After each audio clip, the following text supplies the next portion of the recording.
कोई गलत कार्य हो रहा है उसको रोकने के लिए क्रोध होना चाहिए। भगवान ने बनाया क्यों है, आपको दिया क्यों है? क्रोध जरूरी है। ये जो विकार हैं ये थोड़े थोड़े जरूरी हैं पर अच्छे कार्य के लिए। हम क्या करते हैं, हम बेकार की चीजों में ये चीजें लगा रहे होते हैं जिसका कोई अर्थ नहीं है, निरर्थक चीजों में अपनी ही जिंदगी को बेकार बना रहे होते हैं।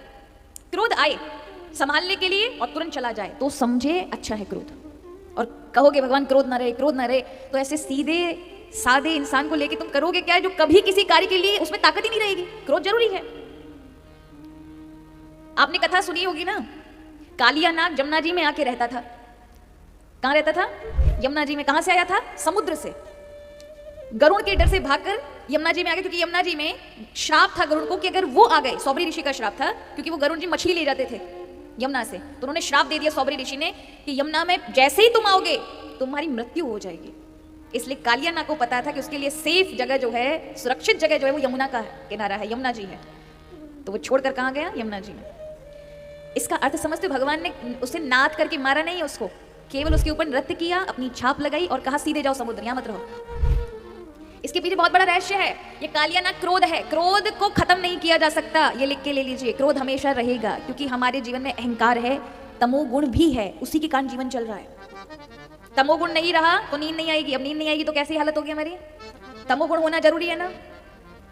तमोगुण नहीं हुआ तो फिर रात्रि को नींद नहीं आएगी, नींद नहीं आएगी तो अगला दिन अच्छा नहीं मिलेगा, सिर फटेगा, शरीर थका थका लगेगा। नींद जरूरी है। तो ये कालिया क्रोध का रूप है। हमें क्रोध कहां करना चाहिए? समुद्र जैसी जगहों पर। मतलब क्रोध बनाया किस लिए? समाज में कुछ गलत हो तो आवाज उठाओ, क्रोध आना चाहिए, आक्रोश होना चाहिए।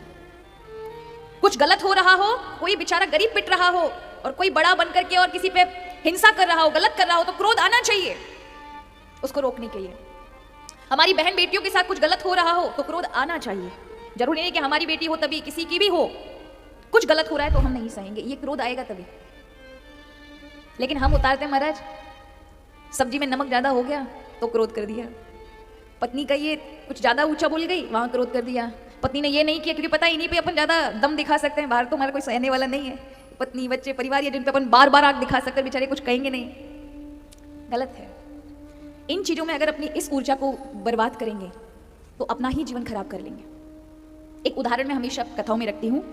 जो लोग कहते हैं कि क्रोध जरूरी नहीं है, क्रोध जरूरी नहीं है, क्रोध नहीं आना चाहिए, शांत रहो, जरा विचार करो। सामने एक सड़क है और आपका घर जो है वो सड़क के बिल्कुल सामने है।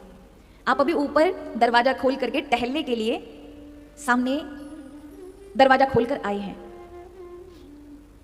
तभी आपने देखा सामने 3-4 लड़के खड़े हैं और वहां से एक हमारे ही यहाँ की कन्या जा रही है, उसको कुछ ना कुछ उल्टा सीधा बोल रहे हैं। अब यहाँ 4 ऑप्शन है आपके पास कि आप क्या करेंगे उस समय। पहला, आप देखेंगे वो मुंह फाड़ रहे हैं, हंस रहे हैं, तो आप भी हंसेंगे और अनदेखा करेंगे, हंसेंगे, आप भी उसमें शामिल हो जाएंगे। दूसरा, कि वो कन्या जा रही है, वो हंस रहे हैं और आपने देखा, आपके मन में आया भैया लड़ाई झगड़ा हो जाएगा, अपने को नहीं देखना, इधर उधर देखते हुए भी अनदेखा कर देना, अपने को लड़ाई झगड़े में नहीं पड़ना। तीसरा, दरवाजा बंद करके अंदर चले जाना कि आपने तो कुछ देखा ही नहीं। और चौथा, मेरी बेटी होती तो क्या होता, गुस्सा आना, इनकी इतनी हिम्मत, आए और खींच के 2 चांटे लगाए। कौन से वाले बनना पसंद है? कौन सा? चौथा ही ना। अब उसके लिए क्रोध आना चाहिए कि नहीं? अब ये क्रोध वाली बत्ती खत्म कर दोगे तो आपको लगता है कुछ सही कर पाओगे? भगवान ने इसलिए कालिया नाग से कहा कि तुम यमुना जी में मत रहो, छोटी छोटी चीजें, घरों में, परिवार में क्रोध मत करो।